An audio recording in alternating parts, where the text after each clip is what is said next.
All right, just talk about where we are right now. We're coming to the end of this first semester. All of our level 1 classes will be final, as of next Friday, and then we'll be bringing in a new group starting the second semester. Our level 2s and 3s will continue to go on through the year. This is a hard point right now because we have so many interruptions with SOLs, and 3 days of snow didn't help us a whole lot. That threw us off, and that's part of the reason why you didn't get lunch. Normally culinary shuts things down at the beginning of the next semester anyways, because we get a new group in and he has to train them for the first 3 weeks or so. But he just shut down culinary an extra week and a half early as far as producing any food items for us. But like I said, we're getting near the end, so we're just doing all the final things for the particular courses that we can do, catch students up. As they're here, with the different schedules, SOLs, we have students missing, and so we're just doing a lot of things of kids catching up and other ones being able to move forward with some hands-on activities while certain ones are testing. But that's where we are with what we're doing in the building at this moment. Does anybody have any questions? Anything currently going on? All right, next thing I have for you is the SEDF report. This is the one I had hoped to get to you last month, but we weren't able to. Just going through, I sent you the whole document electronically. When I did the paper, if it didn't have anything on it, like abnormalities and stuff, I didn't reprint that one. Figured to save a little bit of paper here.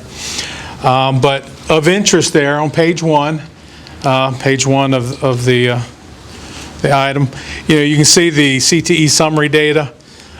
You'll see that we are down. It says 12%. We are down 50-some students there. As we had mentioned earlier in the year, COVID took a hit on us. With kids being able to continue, and it's going to continue through next year too, just because of the loss of our level 1 students and the ability for them to move on. We now have smaller level 2s and level 3s because of problems that we had with that. So next year our level 3s will be moving out, a new group will be moving to level 3, and a new group of sophomores will come in for our level 1. So hopefully we're going to start to be building that back up. But that is something that the report does show, that we're down 50-some students there from where we've been the last 2 years, because it shows you the numbers from 2019-20 and 2021.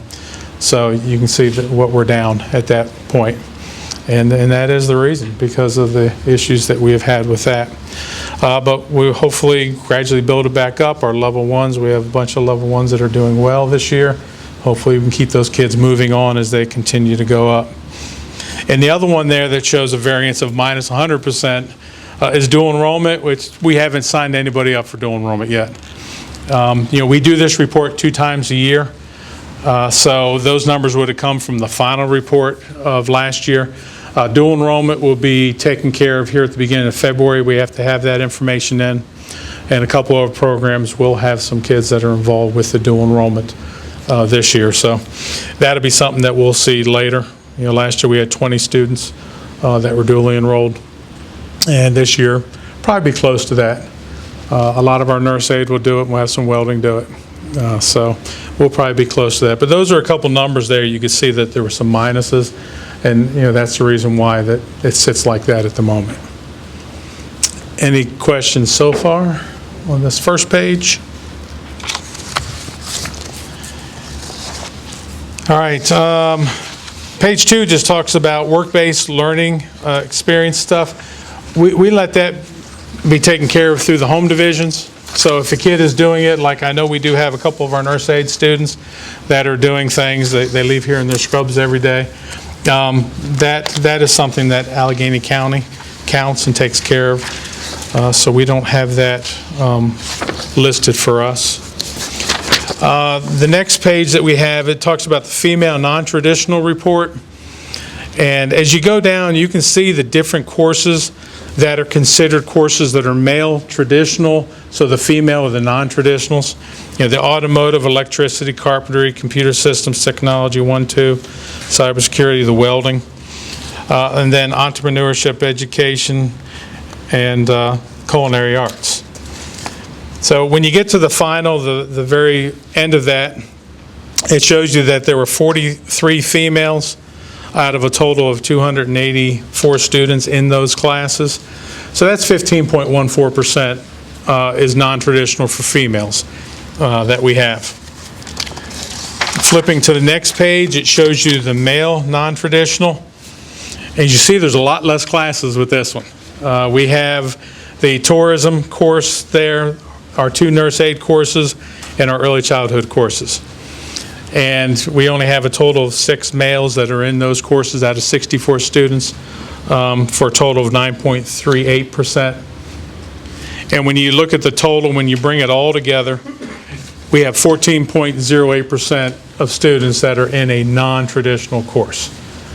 Now, we have other courses that are not considered male or female traditional. They're just, they're not on that list, but we'll see them on the other next couple pages. So it's not all the students that we have here that are counted in these numbers, just those that are listed as non-traditional courses. And again, as I always say, we want students in courses they want to be in. We'd love to have our students non-traditional. I remember one of my automotive instructors in the past used to say his female students were the most attentive. They were the most detailed and everything. So he really, appreciated them. But we want kids in the courses they want to be in. Any question to this point, going through non-traditional? And their state average, they want us to be at? 30, I haven't looked at it right now because we're not clear. It's like 31%, somewhere in there. So we're about half of it? Yeah. Now, because this will, as we go through this whole year, my mind is thinking, where are we going to be next year? There should only be one SEDF report next year for the division.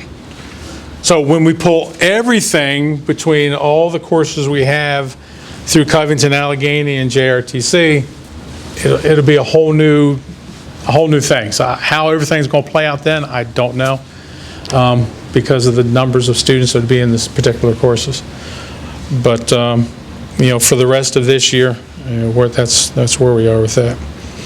Now, this report also pulls out kids that are scheduled for next semester, not that they've actually been in the seat yet, but they're just scheduled to be in the class. And that will change. We'll have kids that will be added to programs. We'll have kids that will be deleted from programs. They'll change schedules.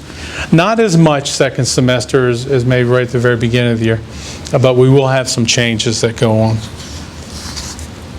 And then the last 2 pages just talk about the total classes. So you can see for Ms. Cantrell there, the nurse aide, the intro to health, it shows you her courses, the number of students that are there, the ethnicity, males and females, and it also at the end shows you if they're in dual enrollment. The next time we do this in the spring, we'll see certain numbers in there for dual enrollment, but we don't currently have that. So you get to see that on the last 2 pages. It just takes you through each of the programs and the number of students that are in each part of it. Does anybody have any questions on our SEDF report?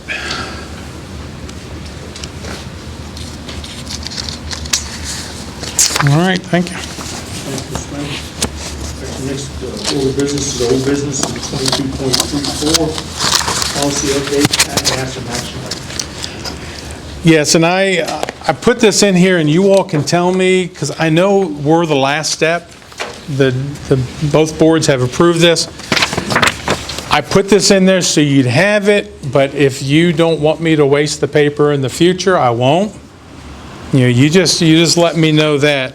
But I know Covington just approved theirs last night. Allegheny had approved it previously. So, as you know, we're trying to get the policy manual taken care of, worked on, and then approved by all the boards, so that when we get to July 1 and that new board is seated, we can have a new policy manual in place, because we got to have a policy manual. So all the work is being done right now. There's going to be a meeting here in 2 days that I'll be involved with, of looking at another section, going through things. There's a lot of work that goes in with it. But yeah, we're just trying to knock these off one at a time, or maybe two at a time when we get to that point. But this is Section E, support services, which both boards have approved, so I'm asking that this board also approves it. Okay. So we need a motion to approve the add the E, policy services E, to our manual. So moved. Second. All right, got a motion by Mr. Ayers, second by Jacob. Any discussion? Everybody have a chance to look at it? All right, so let's have a vote. All in favor? Aye. Opposed? Okay, so it carries.